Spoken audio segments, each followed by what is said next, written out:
And I woke up one morning and all hell had broken loose, and I started receiving text messages from everywhere, and I didn't really know what I had done wrong. Right. That's where I started. So I first started off confused, regretful. Steve Harvey told me, he said, regret is the most worthless emotion in the earth. Those are his kids. Yeah. And so he has first right of refusal. Yeah. Those are his children. I never walked into his children's life trying to be their father. What I said to each one of them individually is, what do you need me to be? You wasn't created specifically just to be somebody's boo. Yeah. You wasn't created just to be a millionaire. You were created to love. The Bible says God is love. Well, if God is love, where do I prove that? We were made in his image. And his likeness. And his likeness. So we were created by love to be love.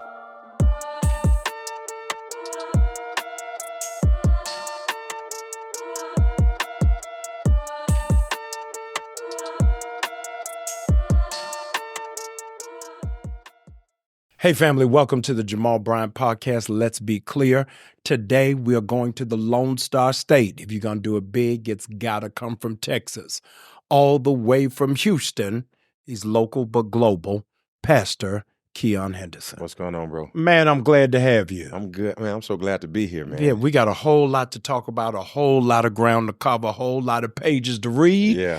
And we're going to do it all. I need everybody to stay locked in. I want to jump right into it. What in the world is lazy love?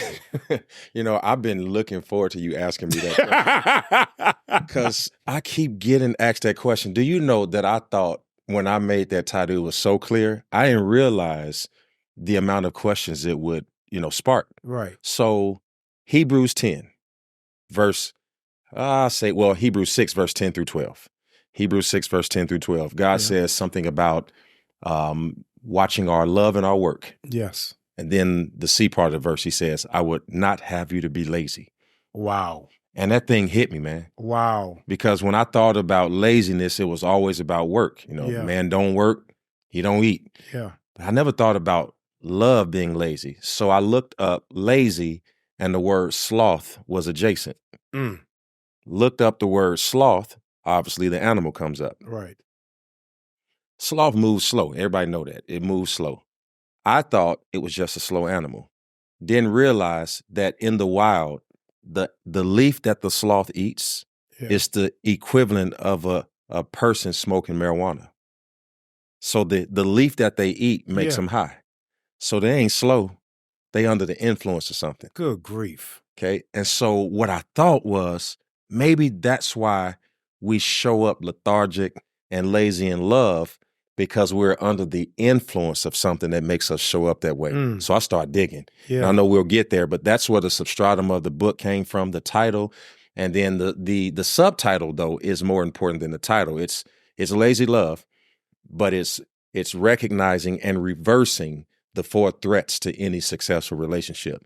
So a lot of the book is spent in the subtitle and not the title by itself. No, I like it. My 3 youngest daughters are in college, one at Hampton, one at Spelman, one at Florida A&M.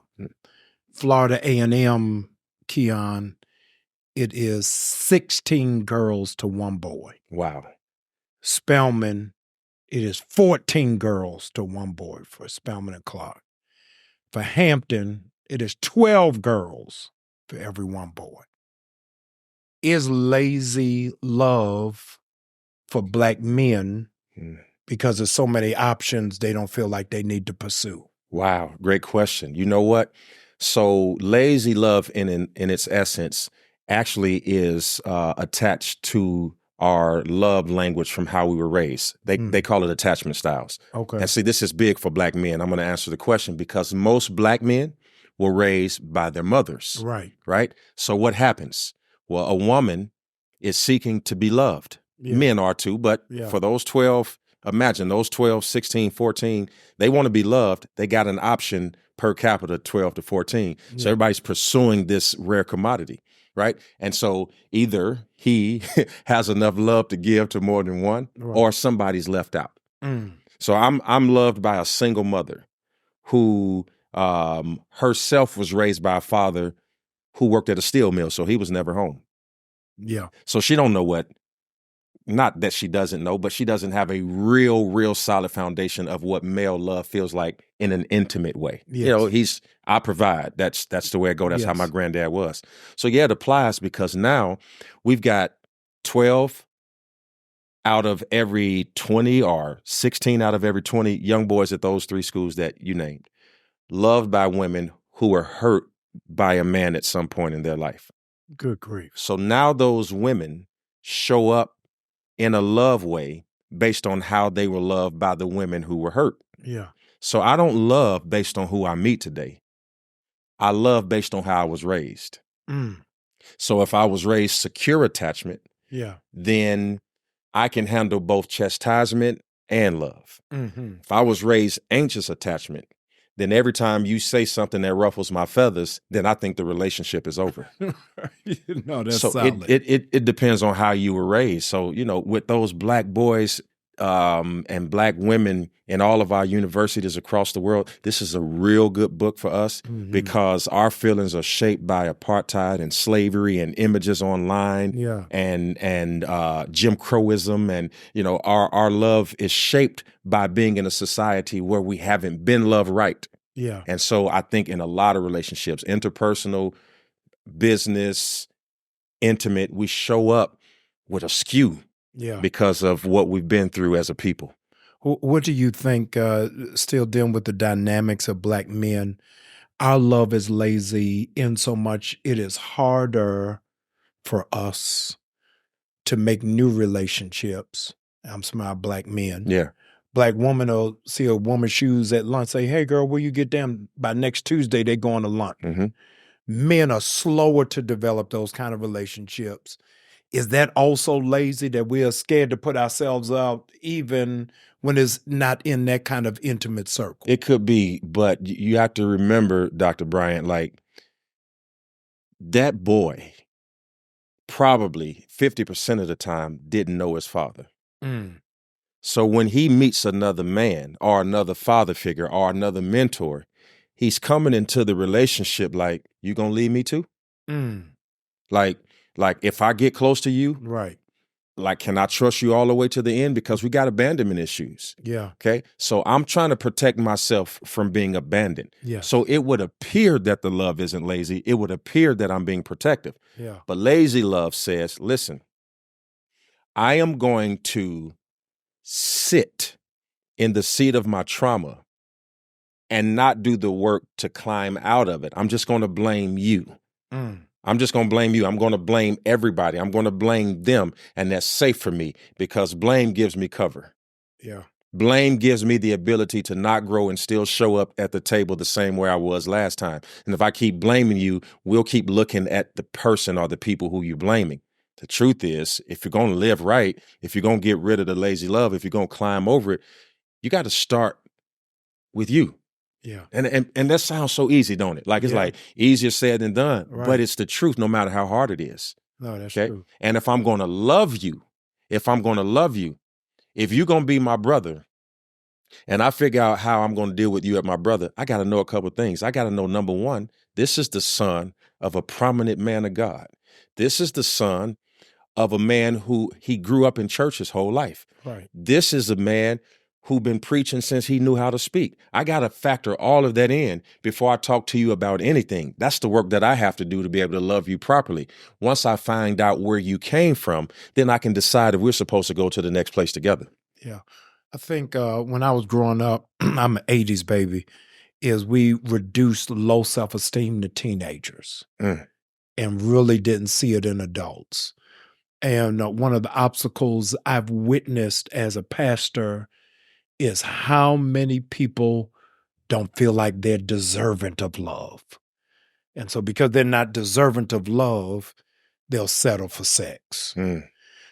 At what point in your own life did you get to the place where you drew a mark in the sand to say, I deserve all of the love in the world because I give so much? Ah, man, I think I sometimes day to day may still struggle to get there. I can't say that I'm fully there because we live in such a hypercritical world that, and I know you understand this, that no matter how boisterous or strong I project, there are moments where I can atrophy and wonder, do I deserve it? Mm-hmm. That's just being 100, keeping it a buck and keeping it real. Do I deserve the respect of people? Do I deserve to be loved? And that comes from a father wound that I think that we will talk about.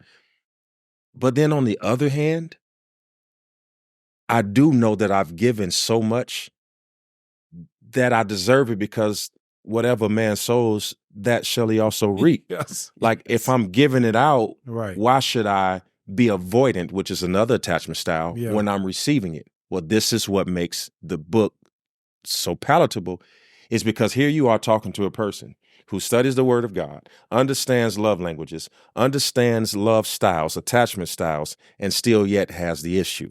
Yeah. Right. And so now I'll battle with it. But then sometimes, oxymoron, I'll be ready for the challenge and I deserve it. And where it's at. And then when it comes, so yeah, I'm in there. I'm in there just like everybody else. And still trying to figure it out. I guess that's the best way I can answer it. No, that's solid.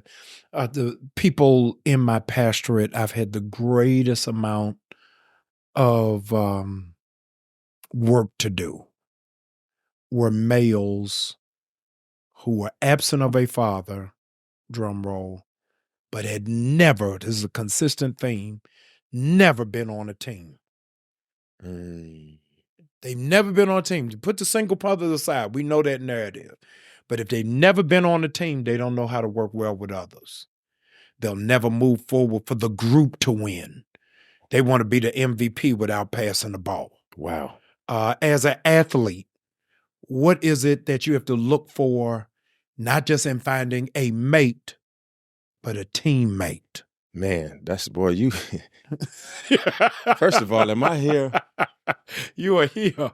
Am I at New Birth, or is this a podcast? No, this is a podcast. That's a crazy question, man. I always say there was more to life than basketball, but through basketball, I learned a lot about life. Mm-hmm. And what I learned about teamwork is you're still my teammate if you make a mistake. Yeah.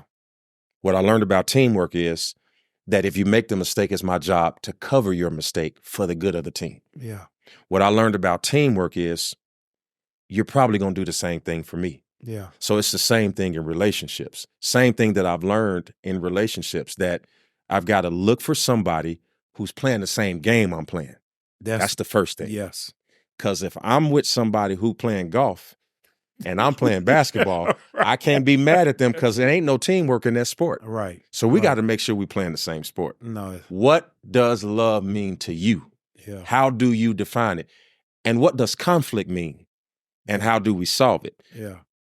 I think that finding out what game you're playing before you jump on the court or the field, whatever it is like, it's like paramount. It's the most important thing. Yeah. And what do we say to each other when we don't agree? Like, how far can we go? Yeah. What names are off the table? What sentences can't be used? Me and my wife, on Wednesdays, we do this thing called 10 minutes. Oh, I hate it. Oh, I hate it. What is it? So it's like we both get 10 minutes to talk to each other about anything we want. No person can interrupt for the entire 10 minutes. And you have to ask permission to respond to what the person said. And the person who asked for the 10 minutes owns the stage. Yeah, so the other day, she came to me, she said, "Can I have 10 minutes?" I said, "Dang. What I done did now." Right. And it was all good. Wow.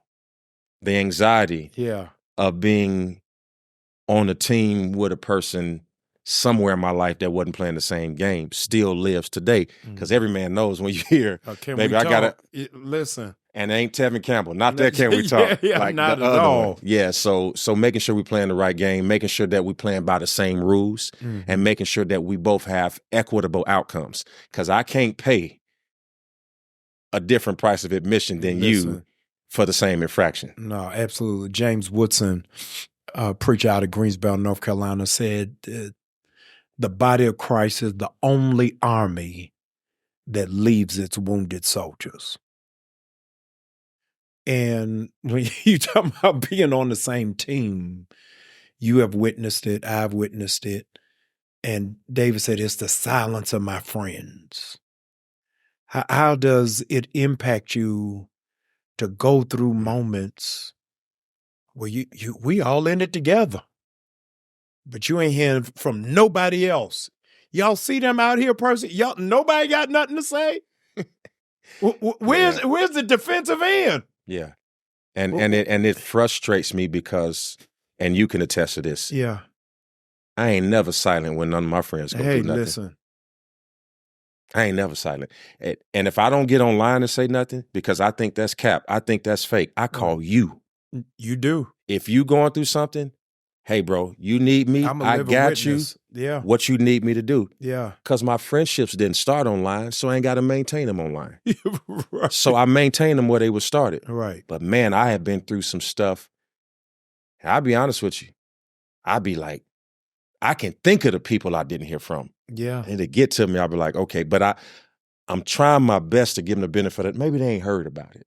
Oh, they heard about it. Maybe they ain't heard about it. Maybe they on vacation. Like, maybe they ain't heard about it. It's the World Wide Web. not the United States They could be web. in Mexico. They done heard it. But I'm trying to figure out a way to keep me. This is crazy. It's going to sound crazy. Sometimes I'm trying to figure out how not to disturb a relationship that I don't even really have. Like, I know that's a me thing. Yeah. I'm literally trying to figure out how not to blow up a relationship that if I really, really dig deep and think about it, I don't even really have it. Mm-hmm. It's just a me thing. I got to figure that part out because I live that out periodically from time to time. It is the oxygen that we breathe. George Bonner gives the data that smaller churches raise more money than bigger churches. Watch this, Keion, because those who are in smaller churches feel like the need is greater. So if I'm sitting in a church with 200 people, the pastor say, hey, we need a roof. Everybody feel like this roof ain't going to get done unless I help. Yes. In a bigger church, they're like, oh, they got it. It's going to happen. Ain't nothing to worry about. Man. Yeah. Man. And I'm saying that to say because of the level that we are living in, people assume you're okay or that you got Bishop Jakes, you can get on the line. He don't need me to encourage him. Whereas if you were still in Michigan, you had all of the pastors going to take you out, say, hey, man, we all off on Monday. Let's go see you. But at that level, it's a lonelier space because the presumption is that you have enough support. Wow. So the difficulty for me was realizing and accepting that I would be considered to be a part of that conversation where that oxygen is thin. Because I didn't see myself as being a part of that group. You don't have to. Being a part of that group is no rites of passage. You arrive. So you didn't get a button when your church got 4,000, when you got 5,000. You crossed when you got attacked. You only know your significance through assassination attempts. Otherwise, you are nowhere on the radar. When the assassination attack, that is, oh, wow, I'm up here. Man. I didn't realize my name will help a blogger pay rent. Man. Yeah, so there are no blogs of affirmation. There are no blogs of support. When Hurricane Katrina happened some years ago, Bishop Jakes went with President Bush and went in the Superdome. And Bishop Jakes called up Bishop Morton. And Bishop Morton prayed and sang it, and Bishop Jakes ministered. The whole world was looking at New Orleans. Half of the preachers that you and I know left and went to Baton Rouge or they went to Houston. And all of us collectively supported them. Said, man, you done lost everything. And the whole world stopped. You lost your church in a hurricane. And the world didn't stop. They made you an abused wife in an apostolic church and blamed you for complaining. Yeah. How did you're not charged with arson today from the Houston Police Department. Not so far. Not so far. The insurance agency is not saying Keion has dismantled this church by himself. Yeah. The storm is in the AccuWeather report. How did you keep your mind knowing this is not a Ponzi scheme? You're not trying to move and go to the Virgin Islands. You're trying to rebuild a church. Jay. And you weren't at Walmart. You became the manager of Target. Everywhere for wanting to rebuild a church. Tell me, do you then say, oh man, because they're attacking me, let me just leave the church empty? let me at leave. At first I was like, be honest with you, I was like, what did I do wrong? I couldn't figure it out. I literally couldn't figure it out.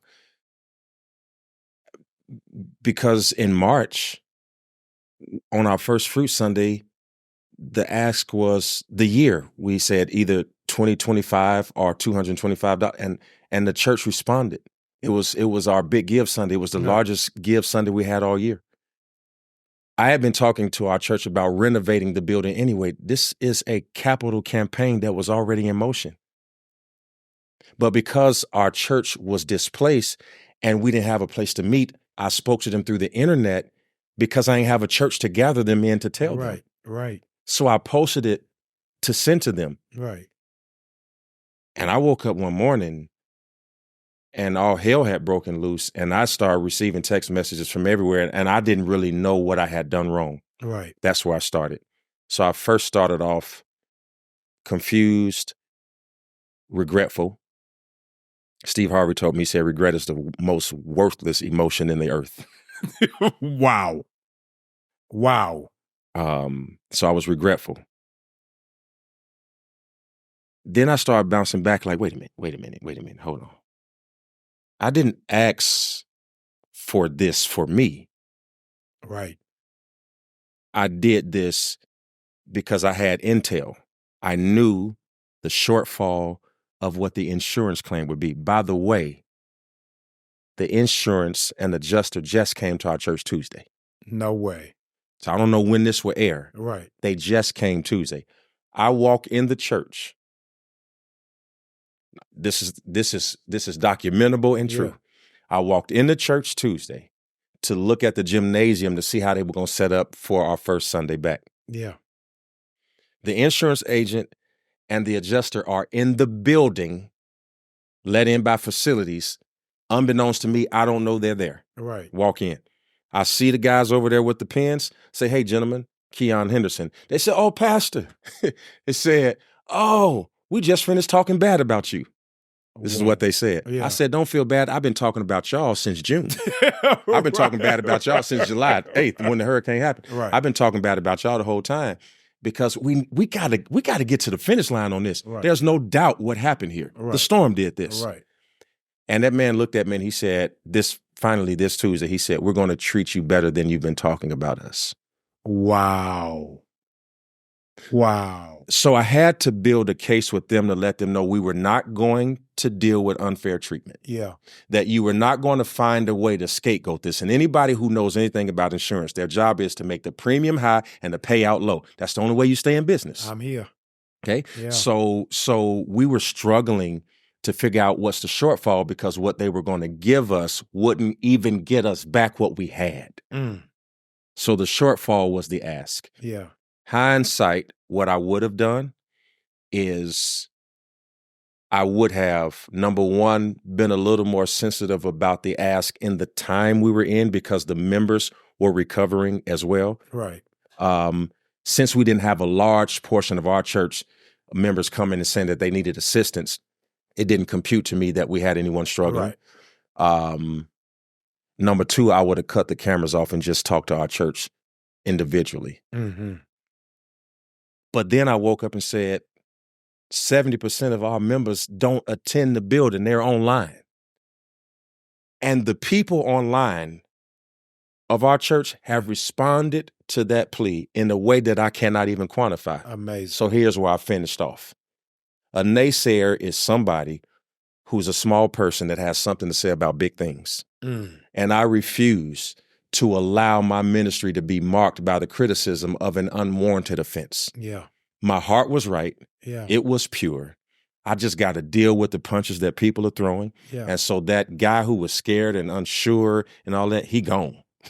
Yeah. He gone. Because what God's about to do at 6650 Rankin Road and the rebuild process that he's about to take us through and the way the members of the Lighthouse Church have responded, we had 120 people join Sunday. Good grief.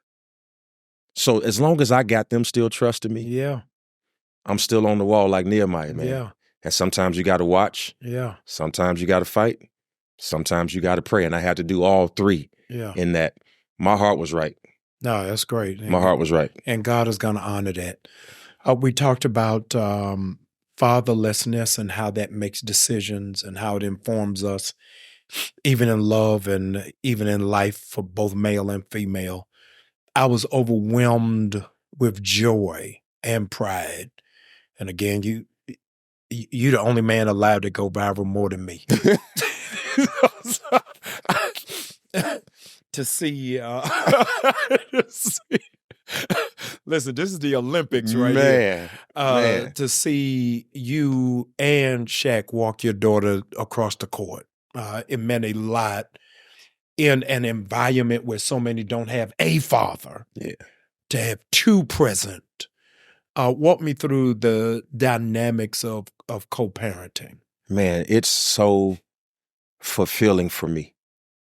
Okay. Despite what any blogger or media person will say, me and Shaquille O'Neal have never had an issue whatsoever. That's great. Every encounter with that man has been a positive one. That's a blessing. And has been about his children. Because, see, I know my place. Those are his kids. Yeah. And so he has first right of refusal. Yeah. Those are his children. I never walked into his children's life trying to be their father. What I said to each one of them individually is, what do you need me to be? They don't need a father. They have that. Right. So a support system. Yeah. A friend. Yeah. Something to bounce stuff off of. Yeah. So there's no competition in the space because he would win every time. He was there from biology to present day. Right, so ain't no competition. Right. And he and I, whether it's walking her on her senior day or whether it was when he was there when she announced what college she was going to. We put the party together. He came, even said to me, hey, when you want me to speak at his daughter's thing. Right. So as long as we're adults, we let the kids online play. Wow. But me and him don't have no issues. So when you ask me what it's like, it's seamless. It's easy. It's, for lack of a better term, a perfect union because ain't nothing to fight about. Yeah. Ain't nothing to argue about. There's nothing to have a crossword about. So I mean that's it in a nutshell. Every encounter that he and I have had, from my perspective, and I think he would agree, has been one of positivity. And I think it should be said in a world where black men don't have fathers, that those black children have two males in their life who get along for their sake. Yeah. And that's what we try to build for them. I love it. In finding the courage to write this book on lazy love, from failed relationships, what did you learn the most about you? I learned that I was lazy. And that's a wrap, ladies and gentlemen. Thank you for stopping by. Lazy, bro. Wow. Lazy. What does that look like? What does that mean? It means that I didn't do the work to overcome the trauma of the relationships I saw modeled in front of me. Every relationship that I saw in front of me from either of my parents ended in divorce. Except for one. Yeah. Every one of them. Yeah. Every relationship ended in divorce. I had uncles, relationships ended in divorce. Yeah. Mentors, relationships ended in divorce. So I thought that the subscription or prescription for unhappiness was to move on. I'm not happy. I get to go because everybody before me went and I'm coming right behind you. Yeah. I didn't know that the people who stayed married a long time went through what I went through And persevered. Yeah. I thought that they made it because the person they were with was a person that didn't cause them the issues that I had. Yeah. So I start blaming people. That's a lazy response too. Yeah. Blaming people. You didn't do this. You didn't do that. Then I got aggressive about my goals and was too lazy to turn around to see if the people I was trying to feed were up for the ride. Mm. So here I am trying to build this church. Yeah. But I ain't turned around to see if building this church is destructing the home. Yeah. So I got to the place when I wrote this book, like, you know what? And I have not. You can't find an interview where I'm demeaning my ex-wife because she's not to blame for the dissolution of the marriage. And when I say that, I don't mean that she doesn't have part and parcel. Yeah. I mean that it does me or her no service for me to be on a public platform or a private one and to talk about what she didn't bring to the table. Because to talk about what she didn't bring to the table abstains me from taking credit for what I didn't bring to the table. Yeah. I didn't bring my full self. I didn't bring agape love. I didn't bring stick-to-itiveness. I didn't bring any of those things. And so now in my relationship with my wife, I hate to say it, but it was good that I was afflicted, that I might learn the statutes. Now I know where I was lazy because of what I had to go through as a result of being lazy. No, that's powerful. Mine, I think, was a little bit different. That I was lazy because I was so fatigued from just loving me. Jamal. I had no energy left. I was in love with my ministry, in love with my goals, in love with my career, that I didn't want to put in the work. And so I put everything out there. By the time I got home, I was tired. I could definitely. I was tired. I ain't have nothing subscribe left. to that. Yes, sir. Yeah, I had absolutely nothing left there. People have to know really at the base of your book that love is work. Yeah. Yeah. People look at Instagram, love is a vacation. Yeah. Like if it don't look like this, hey, I don't want it. But see, you looking at these people holding hands saying, if it ain't like this, I don't want it. You don't understand that they understand that if they put the right picture out, you click it, you go over to YouTube and you watch it, they feed themselves based off of couple goals, but they don't sleep in the same room. Wow. So you up here talking about couple goals and you don't see the grind.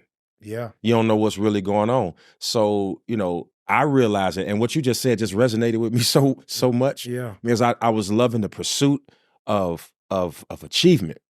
And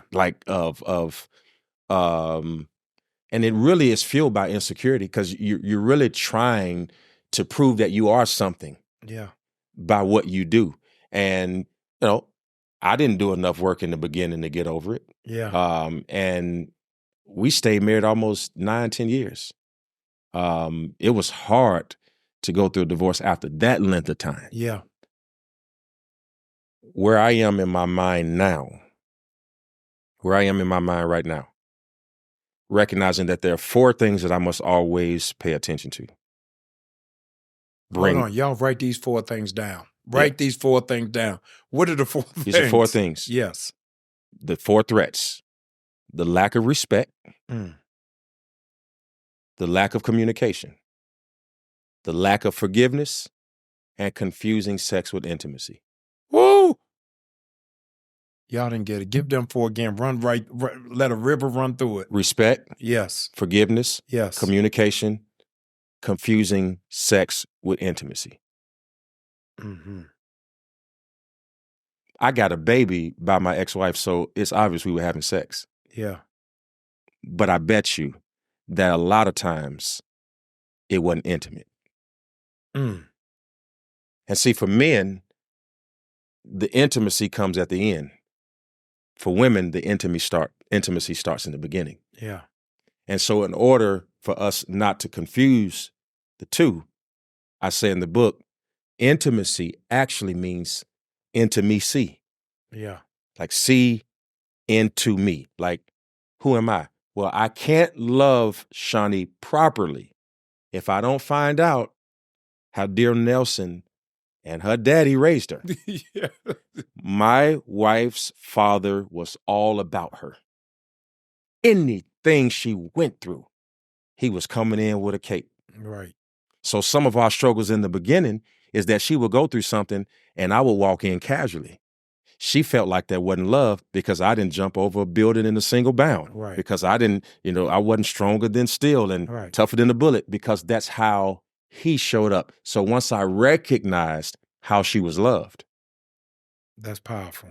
Then I had to transpose and use her father's love as a part of how I showed up so that she could feel safe. Yeah, that respect is a heavy one in relationships that a lot of people don't really unpack. What do you mean? I was talking to my fiance and I said to her, it was easy for me to shift because it was easy for me to deal with women who didn't respect themselves. So, guys, every time y'all see me do something like this, like, that mean this dude done just blew my head. Wow, I always say, man, you're absolutely brilliant, man. You're That's absolutely why you're my brilliant. friend. You got words of affirmation. Thank you, sir. Say that again, though. Like, I'm saying a lot of, when we look at respect from a man's voice or in a podcast platform, is she gonna respect me? But a lot of men are looking for women who don't respect themselves. wow. Yeah, because you're not even running game. They are willing. There are no requirements. There's no expectation. Bet. I'm with it. Yeah, you not mad I'm not calling you back? I ain't got to take you nowhere. We ain't going to eat. I bet your fiance say, don't call me if you don't want to. Oh, see listen. what Oh, yeah. Oh, listen. I told her, Keion Turner, I want on the record whole for name. the Guinness Book of World Records, is the first woman to ever block me in my life. Ain't that something, bro? Listen, I was traumatized. Listen, why we always go for the ones that block us? Listen. My wife told me, I tried to call her one day. She said, oh, no, you can't call me yet because I'm better experienced in person. Listen, I was Denzel Washington. You gonna do this to me? I'm writing up all of y'all. Ain't got nothing. Ain't no way. I mean, on all platforms. Wow. I had people from Nigeria call from WhatsApp. I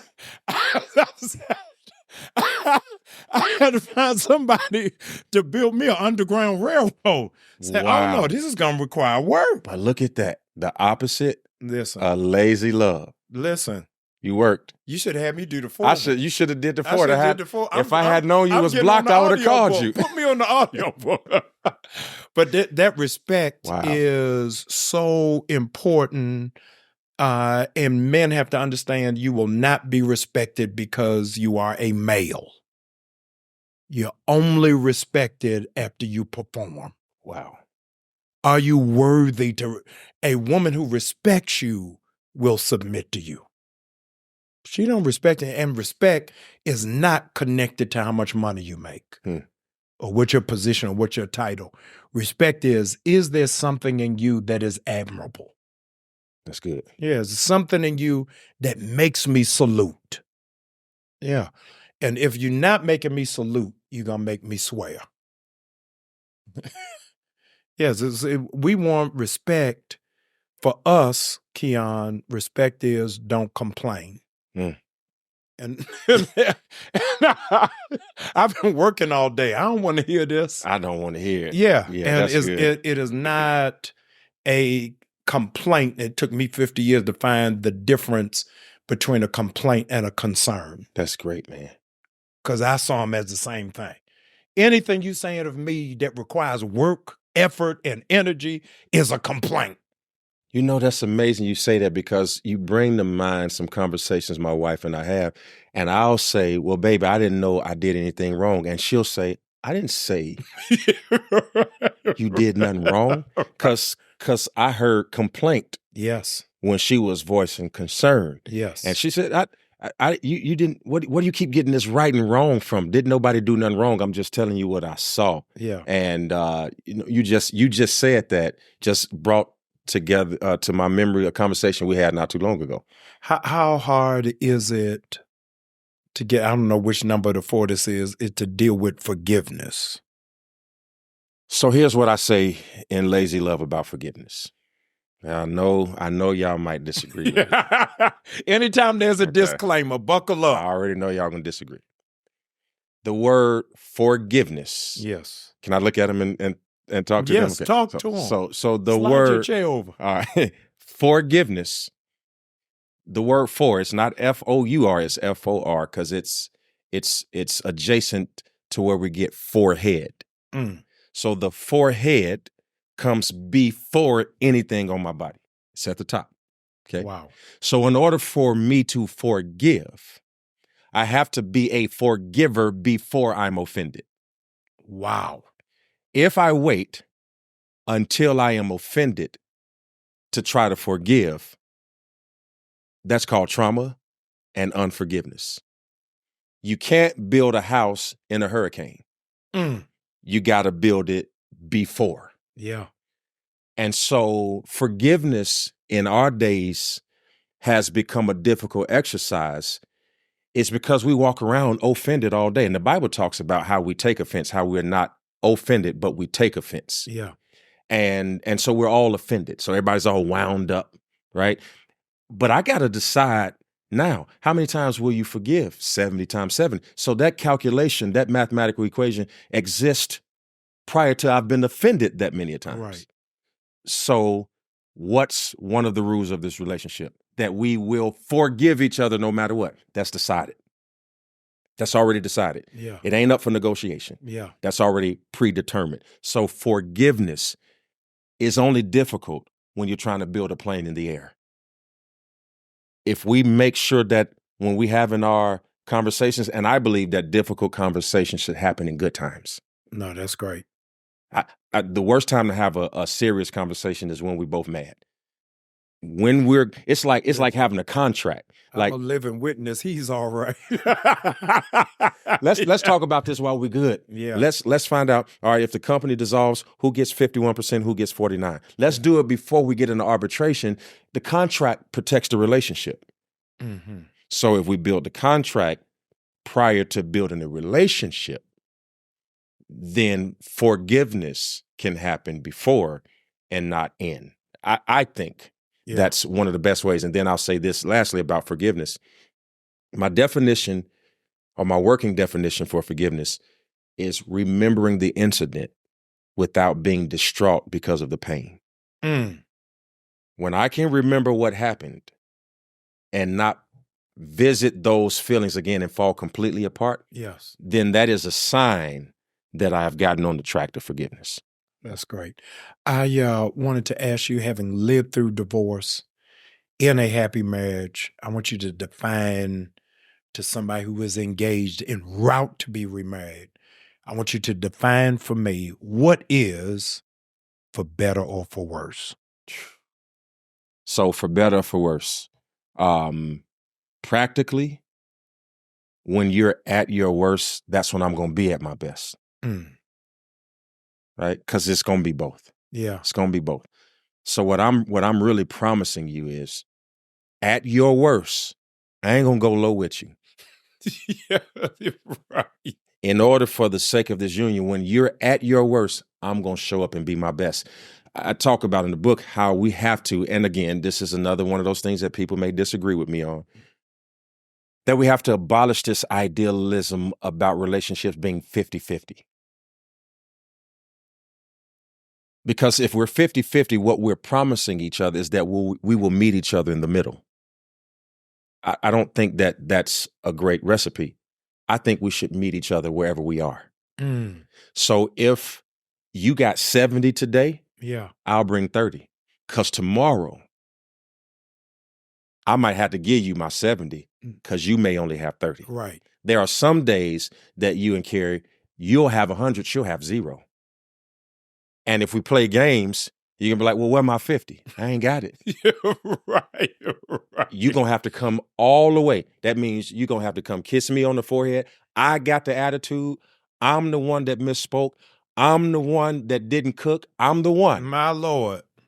But as a prophet in our midst. Kerry, I did not know. I just happened to say that wherever you are watching this. I did not know.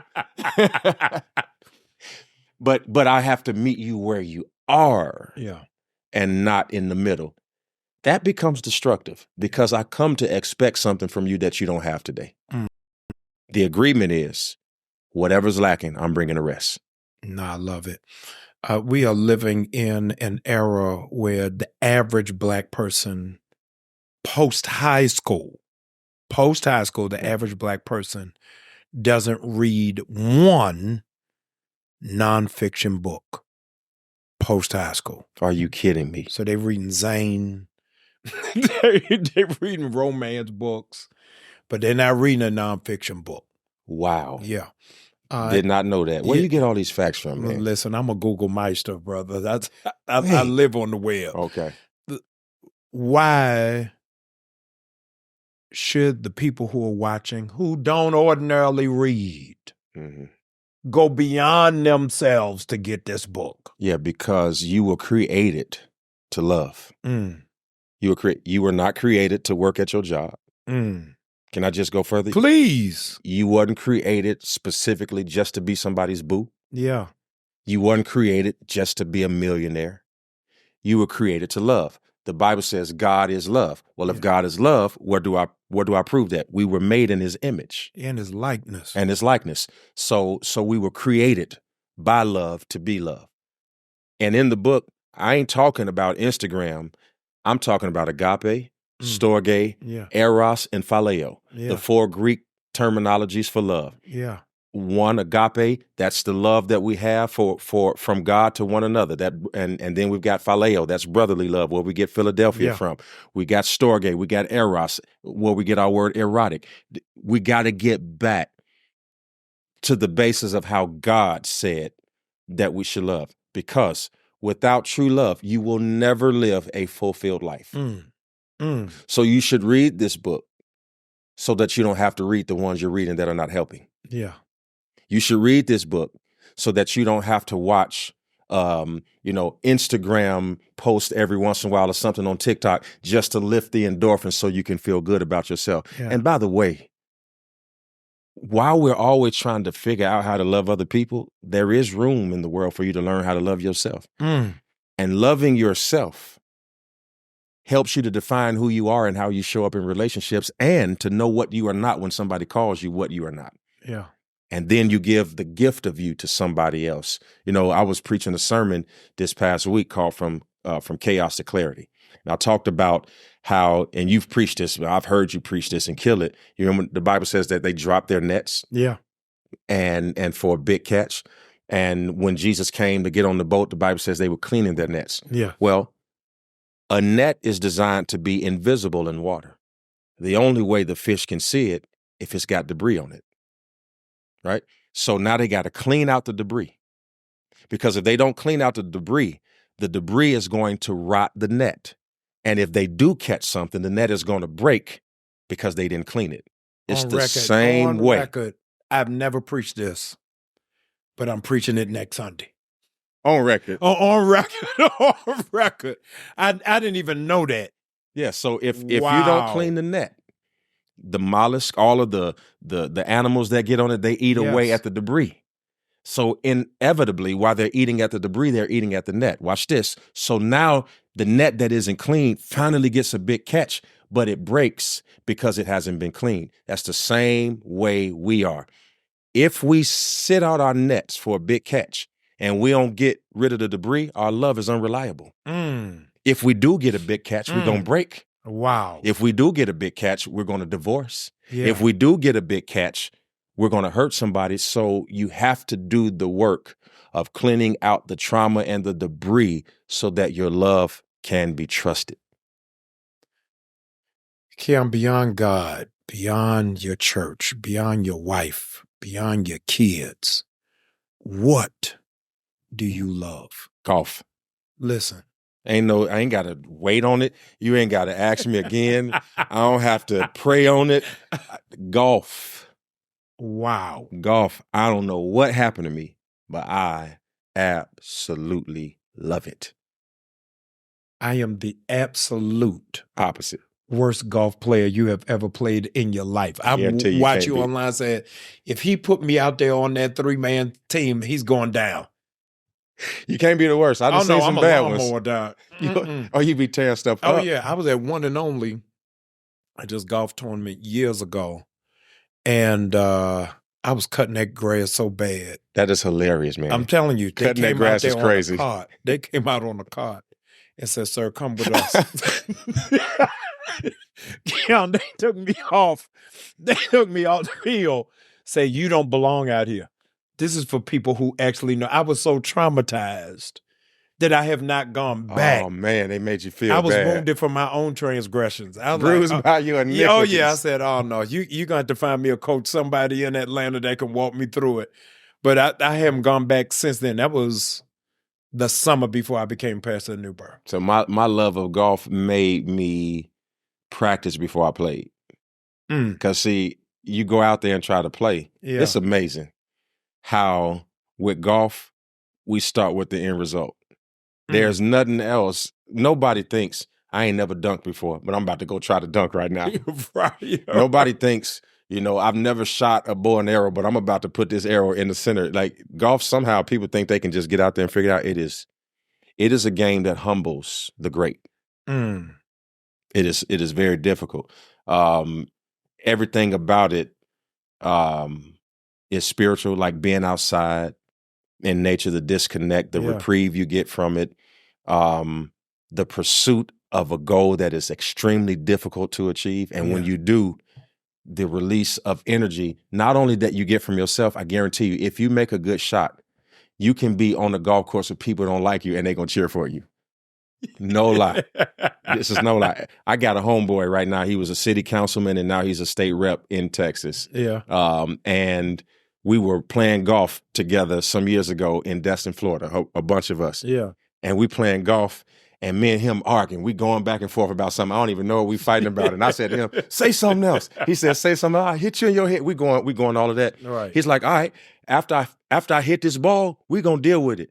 Dude hits the ball. Pop, par 3. Ball goes up in there. He turns around and said, what you say? I'm looking at the ball. I'm like, hold on. Hole in one. Ball goes in the hole. We start hugging each other, grabbing it, running around it. It erased it, and we don't even know what we was arguing about to this day. Wow. Golf is a great equalizer, man. I love it. No, that's great, but it also says that you have balance. Yeah. That you're able to be a base and be a bound. Yes, sir. And I think that's what the world loves about you is your authenticity, your transparency. You give no false airs. You are not an actor. You are true to who it is that you are. Wow. And I want to say on record, I absolutely love Keion Henderson. I love you too, man. I appreciate that. Love you, brother. Love you too, man. Thank y'all for hanging out with us. This is Jamal Bryant's podcast, Let's Be Clear. I pray that you will please share with everybody you know who doesn't play golf. They need love, and they need it more abundantly. I love y'all. See you next time.